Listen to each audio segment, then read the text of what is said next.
sa kaawit.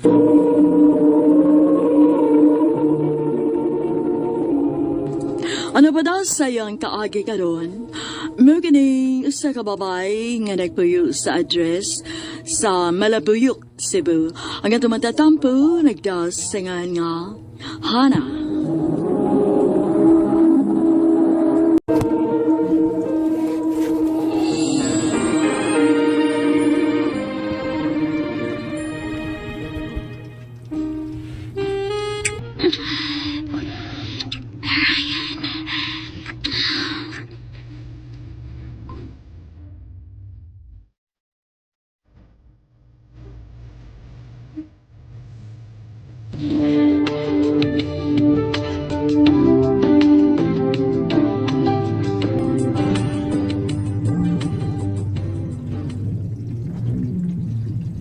Will you marry me?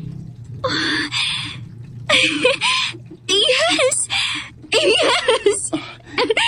Thank you. Thank you, Hana. Isaan ako. Nagigit ka pa sakitan.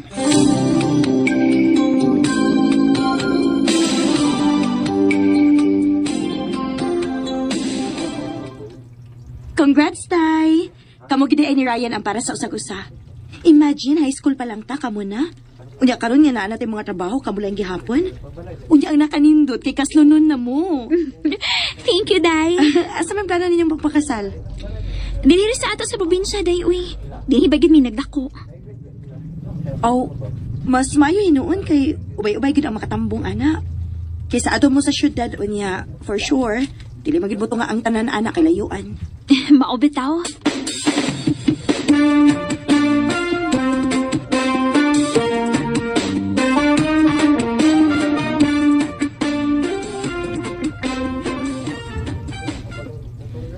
Nakadungog kas balita. Unsa man nga balita, ma? Gibalita man ang banda nilang Ryan. Murag ni trending man to. Mao ba, ma? Ako tawagan si Ryan.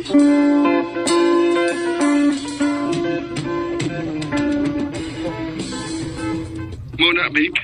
Kaming tanan sa banda. Magdahom nga, musikat ba ang video nga among i-upload? Mao ba, babe?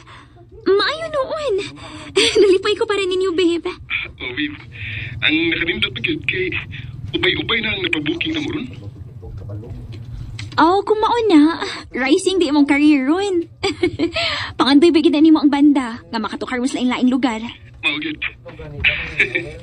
Ito ba nga sa Ginoo ang akong pag-ampo? Congratulations, babe. Tuod. Fix na gito ang date sa tong kasal pohon?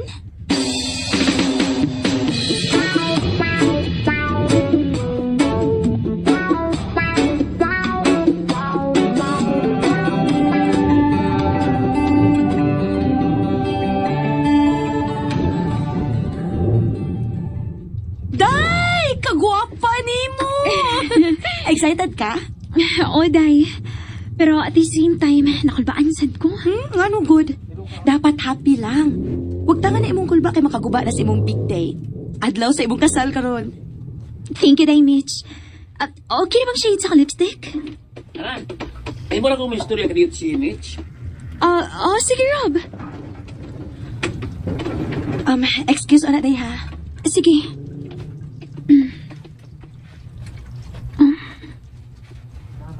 Unsa man kanilang istoryahan? Doon na kay problema. Hana, Day nga no, may problema? Day. Kalmahala imong kaugalingon ha. Nga no? Day. Dili mo padayon si Ryan sa inyong kasal karon. Iyang gitawagan si Rap. Unsa?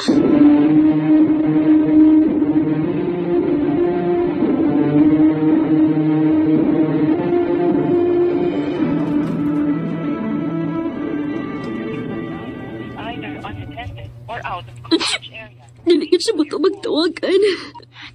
Nakusto na ana. Magduha na kasi mana nga imo siyang gitawagan pero dili man gid siya makontak. Buoti pasabot nga dili gid siya gusto magkamok nimo. Sakit ka ining gibuhat ni Ryan ako, ma. Okay, bawas ako dapitan na sayop. Wa kay sayop, anak. Ayaw basula imong kaugaling tungod kay dili ni imong sa. May kayo na ko si Ryan, ma.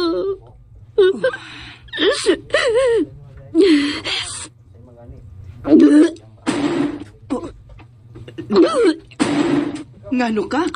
Kalit maglain ako kabuhi, ma. Uy, tungo tingali na kay sige lang kagkapasaran o kaon. Di resulta na gyud na, anak. Ma, wala mo kong nalipong. Oh, Hana!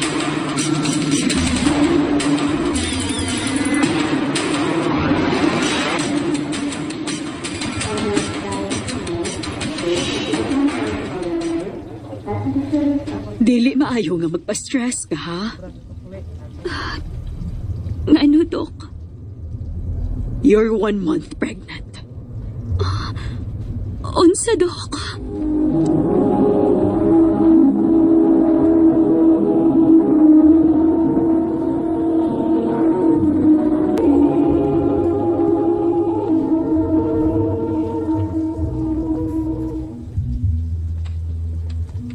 Unsa, Dok? Maptus ko, Dok. Wali ka mahibaw? So good ka ron. Dapat healthy foods ng imong kanon, ha? Also, dili maayo nga magpa-stress ka kay mapektuhan gid ang baby sa sud. Dok,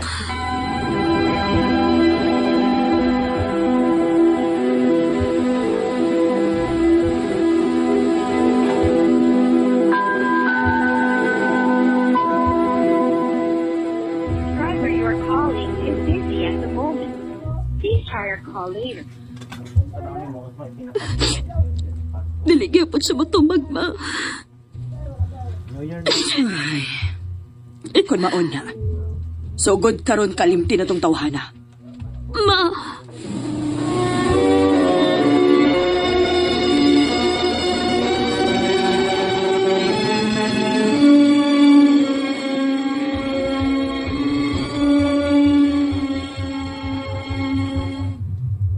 Maot tingalig dili na siya magpasamok, day. Kay nisikat man gid ilang banda karon. Ilado naman si Ryan, day. Ilabi na kay siya may vocalist sa ilang banda. Bahala siya, day. Sugod ka ron. Kalimtan ko na siya. Huwag mo focus ko sa umaabot na kong anak. Day, Hana.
Ma, asik di akong papa.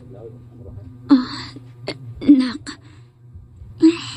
Okay, dili na lang ko mo ask. Di pa ako mansit kung dili ka gusto nga mag-talk ta about niya. Nak.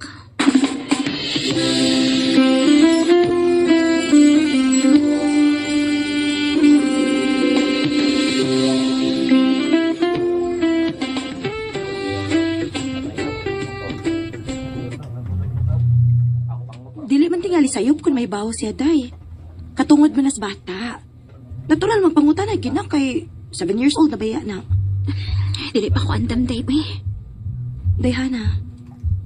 Dili ko man na i-doubt niya. Pero sa pagkakaroon, dili pagit ko andam. Hana.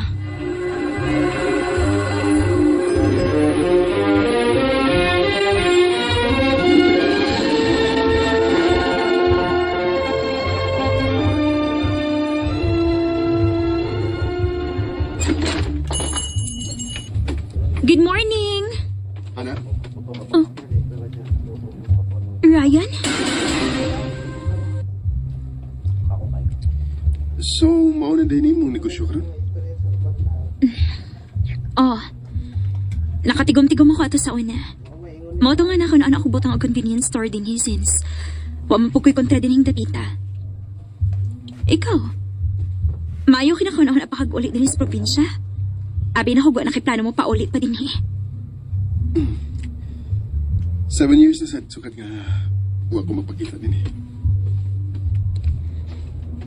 7 years na sad. Sukad gibiyaan ko nimo sa adlaw sa tong kasal. Ana, sorry. Maayo na lang gani. Nagpakita ka nga dili na kayo ingon anak ka grabe akong kalagot nimo. Pero okay na ko. Naka-move on ako si mong gibuhat na ko. Ana, Ma! Namuhi na mi kikan sa school. Oh, hinay lang. Hinay lang. Oh, Ryan? Nak, kuyog sa ni Tita Mitchell sa sud. Day Mitch, thank you sa paghapit ni sa eskwelahan ha. Please ako gani sa sud, be. Kinsa day ka? Friend ka sa kong mama? Okay, Rice. Sige na, dali na. Ato ta sa soti, gutom na raba ko. Muit ta og snacks. Let's go. Okay. anak ni mo? Oh, Ilay edad? wala kilabot, anak. Hana, 7 years old. Okay na? kinsa iyang papa? Kadagan pa di mo pangutana. Hana na iba akong dako kay kusan mo. Pero nabuhat na ako tungod kay... Tungod tingali kay batanon pa kay ko atong higayon na. Liguyon pa ko. Gusto pa ko nga ma-explore sa akong kinabuhi. O nahiba akong dili enough ang maong rason aron pasayloon ko ni mo ron. Pero hanan, nibali ko nga rin tungod ni mo.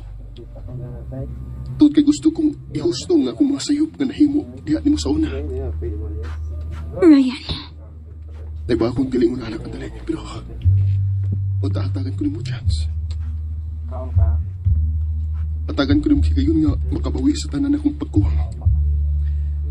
Kaya kung pwede ba, ugwa pa'y nakatanggihan mo.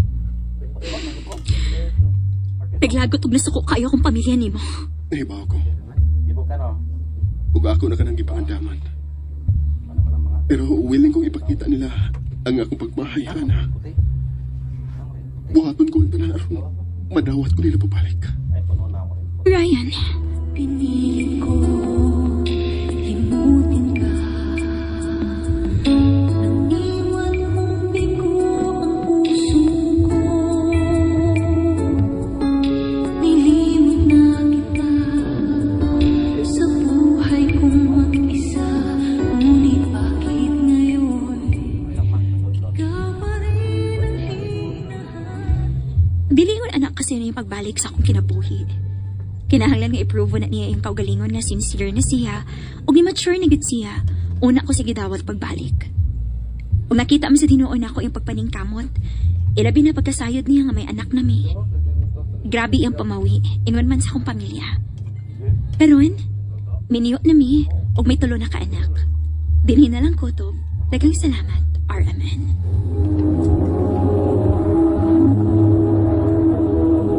Ano ko reaction to. So ayan guys, nandun ka na to no. Ang laing episode karong adlaw diri sa Handumanan sa usa ka awit kaagi ni Hana.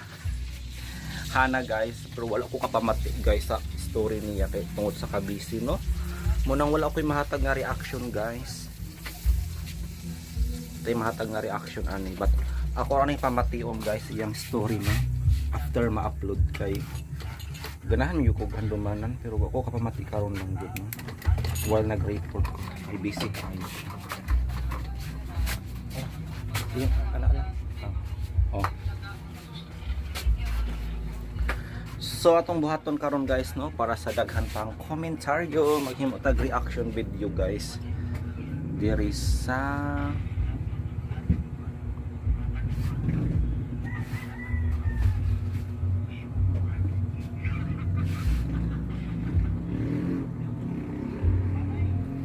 Pamilya sa Davao de Oro kinuyog ng libu-libong bubuyog. Ay. Uy, kasakit ba ni guys? Uy. Guys, bubuyog ang nikuyog. Kasi nikuyog ka ng giko ano? Gikuyog moras lagi atake og mga bubuyog, guys. Basin ila po ning gikuan ng buyog. Basin ila pong gibungkag. Guys, delikado ra ba ning bubuyog, guys? Di ba? Gani na nahitabo no nga bata giatake og bubuyog nga namatay sa KMJS, no? So atong sayron guys kung unsang klasihan ni sa buyog. Yay! Uy, ang buyog ni sulod sa dunggan. Og buong pamilya ni siya, guys, atong sayron bi. Grabe nga istorya na eh. Na-shock ko, guys, kay ni sulod sa dunggan. Grabe ka sakit.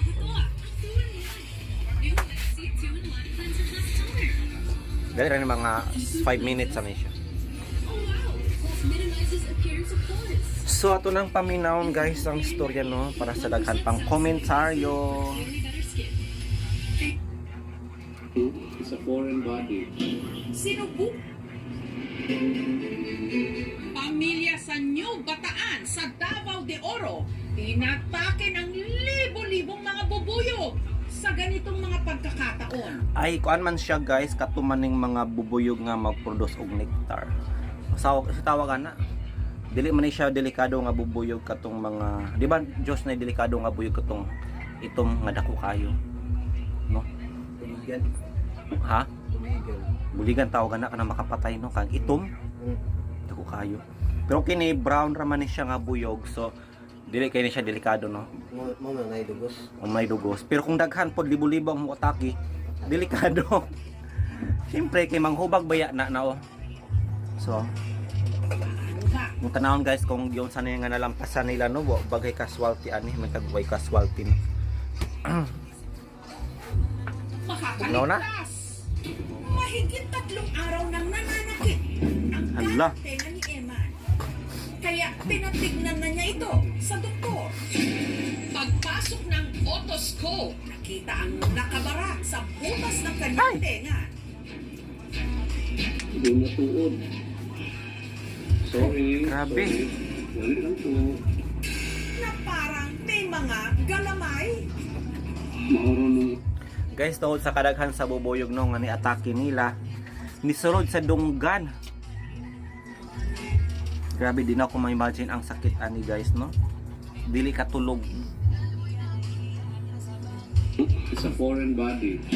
Sinubukan itong sungkitin ng doktor. Pero si Eman, iwi na sa sakit hanggang sa may nahugot silang tilag galamay ng insekto. Pero hindi ito simpleng kwento ng insektong nakapasok sa loob ng tenga. Kwento ito ng isang trahedya. Hadlo ka pod, uy, balay manggod sa buyog, murag na kuan nila, no, natandog. Mahigit Sa kailang ano ko nabot sila ani nga part, guys, no, sa kabundukan nangita guro na sa mga kuan ba, mga dugos kay ibaligya o gawas nga mahalin siya, guys. Lami pud siya imnon, no, o pwede po siya gamiton nga beauty care. 10 araw na ang nakararaan nung si Eman at ang kanyang mag-ina nasuok sa panganib. Nangihina na si Eman nung datnan ng mga rescuer sa masukal na gubat na sakop ng Davao de Oro sa Mindanao. Davao de Oro mao ni, guys, no, ang Compostela Valley province sa una nga karon gihimo ng Davao de Oro. Di ba, guys? So somewhere in Mindanao ni siya. Paanan niya, nakalupaypay ang wala ng malay niyang anak. Halos buong katawan nito, tagtag ng kagat. Uy, in town, uy, ang iyang mang anak, guys, wa na'y malay. Grabing bukol. Katawanan pa minaw, no, pero grabe kasakit jud, guys. Grabe.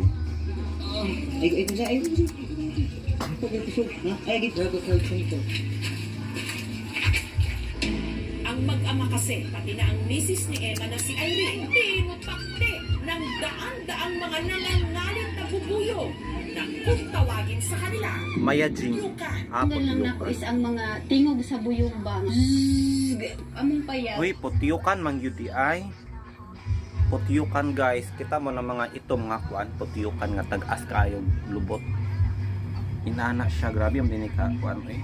Makapatay mang gyud ni siya. Ismura siya gilabay og balas bang hastang daghana. Sakit na may. Parang na parang nahiwa ang kan ba? Unod ba na? Pagtatanim ng luya sa bundok ang ipinangbubuhay ni Eman sa kanyang So din ako ni tiwason guys, kay taas-taas magud ni siya. Kapit na Josh. So magbasa ta direct mga comment guys no sa mga viewers. Matudpan diri ni Rosemary, kawawa naman yung dalaga. Hala, rest in peace and condolence sa tatay at nanay niya. Nay, namatay di ay.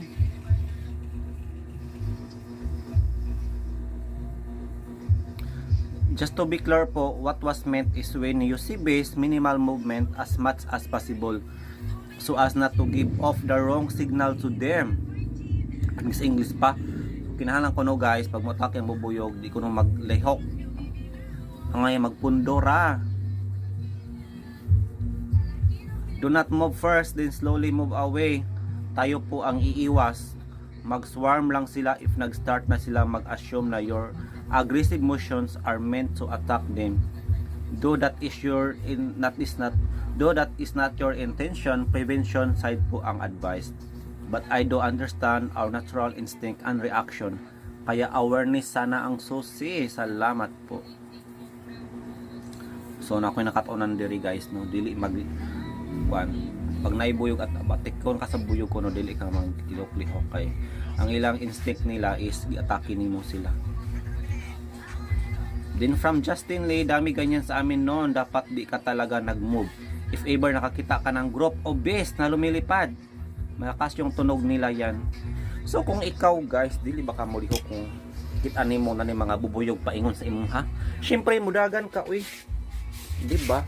Pinsa man taon ang dili mo kuan. Kung kinayan kay kuan.